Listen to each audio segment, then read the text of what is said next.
En gros, pour sortir de la dépression, c'est assez simple à comprendre. Tu vois, bon, on va faire simple. Ça, c'est tes pensées. Donc les pensées, tac, tes pensées viennent créer des émotions. Jusque-là, tu me suis. À la base, les émotions viennent créer quoi? Un comportement. Et le comportement vient créer une identité. Voilà. Ton identité, ensuite, ce qui va se passer, ça va être ça. Hop. Ça va tourner en rond. Donc tes pensées vont venir alimenter tes émotions vont venir créer certains comportements, qui vont venir créer une certaine identité, et de par cette identité vont revenir créer des mêmes pensées en liaison avec cette identité qui actuellement est en mode dépression. Hop là. Allez, dépression, voilà.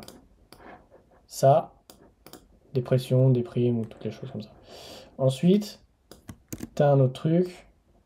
En fait, non, t'as pas un autre truc. C'est que t'as les pensées et les émotions vont s'influencer mutuellement.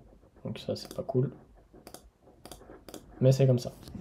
En gros, voilà comment ça se passe. Grossièrement. Et du coup, pour en sortir, bah, c'est d'identifier les pensées que tu as. C'est d'identifier les émotions que tu as, d'identifier les comportements, d'identifier l'environnement dans lequel tu es. Ça, je l'ai pas mis, mais ça va avec. On peut même le rajouter. Identifier l'environnement. Parce que ce qui fait que tu restes la même personne, et ce qui fait que tu restes dans les mêmes schémas, dans la même chose, c'est ta propre perception de l'environnement. En gros, tu peux pas changer de personne si tu es toujours dans le même environnement, tu vois. Parce que ton environnement va toujours te ramener à ton ancienne identité. Tac. Et du coup, donc une fois que tu captes tout ça, ton identité c'est la dépression, donc tu notes tes pensées en fait. C'est très simple. La plupart des gens ils vont chez les psys et ils parlent, c'est une bonne chose. Maintenant, ce qui est encore plus important, c'est de venir identifier les pensées qu'il y a. Ok, c'est quoi comme type de pensée? La plupart du temps, ça va être des pensées négatives. Donc ces pensées négatives, c'est ok, je les note. Je fais une liste des pensées en fait. Pourquoi je pense de cette façon-là? Par rapport à ça, il y a des émotions qui vont être déclenchées. Donc c'est de venir aussi écrire le type d'émotion que tu ressens. C'est vraiment une analyse de soi que tu es en train de faire. Il n'y a pas de recette miracle en fait, c'est identifier les pensées, identifier les émotions et les noter, hein, bien sûr.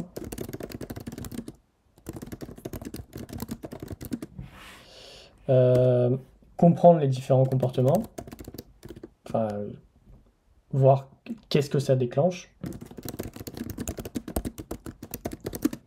Et une fois que tu comprends ce que ça déclenche, si je le décale, voilà.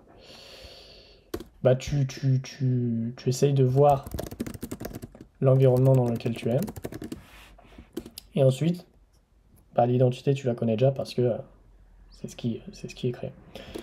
Une fois que justement tu as ces pensées, tu as ces émotions, etc. En fait, c'est le discours interne, le discours externe et les actions que tu mets en place, en fait, tu vois. C'est aussi simple que ça. Et tu vas changer réellement ta propre perception de tout ça en changeant ton propre discours interne, en changeant ton propre discours externe. Parce que ce qui fait que tu restes dans ce truc-là, c'est toi, tu l'auto-alimentes en fait. Tout simplement. Tu l'auto-alimentes encore et encore. Et en fait, que ce soit les angoisses, que ce soit tous les trucs comme ça, tu continues de l'auto-alimenter parce que justement tes pensées, tes paroles, tes actes, ton environnement, ton identité, tes comportements sont connectés sur cette fréquence de dépression en fait, tu vois.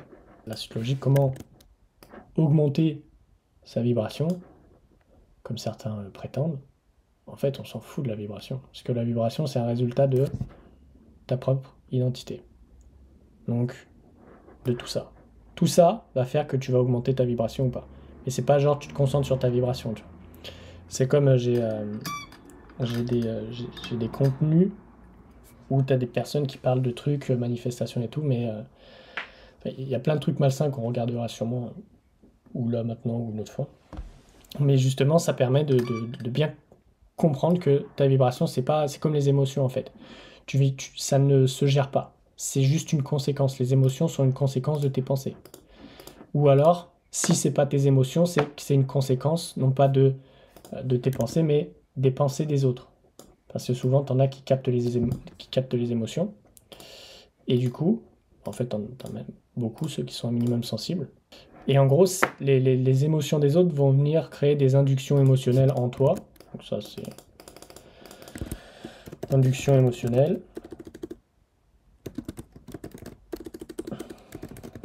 Et c'est ce qui va venir déclencher ensuite des comportements.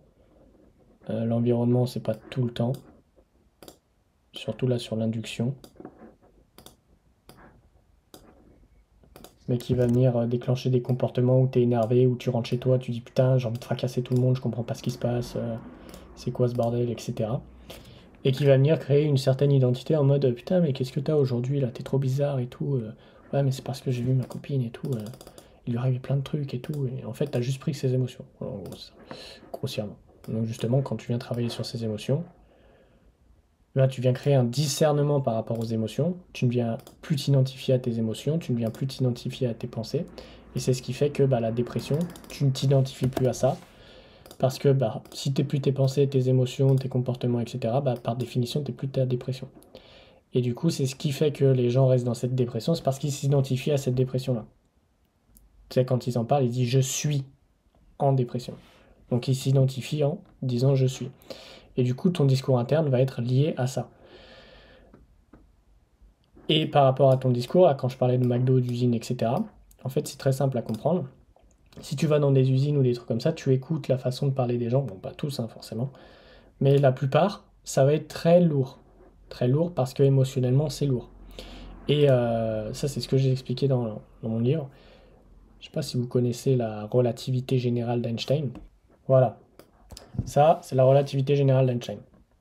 On va faire de la science, mais de la science émotionnelle. En gros, comment ça se passe?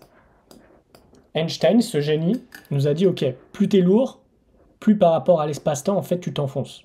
Ça veut dire que le Soleil est plus lourd que la Terre, et du coup, ça fait que si quelque chose passe dans le centre gravitationnel du Soleil, il a plus de chances d'être capté que, par exemple, la Terre. Tu vois, vu que, imaginons la Terre, son champ gravitationnel, on va donner un exemple, hein, ça va pas être ça, hein. Mais le champ gravitationnel de la Terre, on va dire, il fait ça. Hop. Donc ça veut dire tous les trucs qui sont pas loin. Si imaginons t'as un truc qui arrive. Je peux dessiner. Oh putain, j'ai trouvé le truc pour dessiner. Ah non. Bon. Si t'as un truc qui arrive là, ou là, tu vois, il va avoir l'influence de la gravité. Donc en soi, là, ça va pas capter. Mais plus tu te rapproches, plus ça capte. En gros, tu vois. Et c'est la même chose par rapport au soleil. Sauf que le soleil, c'est beaucoup plus gros, c'est beaucoup plus lourd. Mais dans l'espace, c'est pas ce qui est le plus lourd qui compte. Pas ce qui est le plus gros, pardon. Parce que tu as techniquement les singularités. C'est tout petit. Genre, c'est vraiment. Tu peux même pas le voir. Et pourtant, c'est plus lourd que tout. Et c'est ce qui fait les trous noirs. Et en gros, le champ gravitationnel du Soleil va être beaucoup plus grand. C'est pour ça qu'on tourne autour du Soleil. Parce qu'on est pris dans son champ gravitationnel. Et c'est ce qui fait que par la suite, par rapport à la métaphore émotionnelle, c'est que au plus tu vas être lourd, en fait, au plus tu vas être dans la matière, tu vas être tu vas être englué, en fait, tu vois. Et au plus tu vas être léger, au plus tu vas pouvoir te balader facilement, tu vois, n'importe où, n'importe comment, etc. Et du coup, par rapport à ça, c'est ce qui fait que lorsque tu travailles sur tes émotions, lorsque tu te déconnectes et que tu viens faire tout ce qu'on a dit là, identifier les pensées, etc., les changer, et ben en fait, à partir de là, tu t'alourdis. Je suis fatigué. Tu t'allèges. Donc ça fait que si tu t'allèges, tu vas devenir moins lourd. Donc tu vas moins influencer l'espace et le temps. Donc ça veut dire que tu vas avoir un moins grand centre de gravitation. Et si tu as un moins grand centre de gravitation, ça veut dire que tu vas moins capter les débris qui sont dans l'espace. Et donc, tu as moins de chances que des couilles t'arrivent, tu vois. Comme le matin, tu te lèves, oh merde, la machine à laver, etc. Tu vois. Grossièrement. Je l'explique plus en détail dans mon livre, mais en gros, c'est ça. Et en fait, la vibration, c'est ça. C'est la vibration, c'est là, t'es lourd, donc t'es connecté avec tout ça là, donc tu fais le poids du soleil. Et au fait, au plus tu t'allèges, au plus tu viens comme pour la Terre par exemple, parce que la Terre par rapport au soleil est super légère. Donc tu viens te connecter par exemple aux fréquences de la Terre, et du coup ça fait que tu es beaucoup plus léger, que tu es moins dans l'espace et dans le temps. Et c'est pour ça que tu as des personnes qui sont super lourdes, émotionnellement, ils vont être très englués, qui vont avoir du mal à sortir, qui vont avoir du mal à bouger, qui vont avoir mal au corps, etc. Parce que justement, ils sont extrêmes. En fait, c'est comme si, je sais pas, on te mettait du ciment sur les pieds, tu vois. Ils vont être très ancrés, mais beaucoup trop. Donc, c'est d'identifier en fait les pensées, de les changer au fur et à mesure. Et dès que tu sens une pensée qui te sert ou qui te dessert, ou une émotion qui te sert ou qui te dessert, bah tu te poses la question, ça me sert ou ça me dessert. Et si ça me dessert, bah en fait, je le dégage. Je vais pas garder un truc qui m'enfonce encore plus dans ce que je ne veux pas.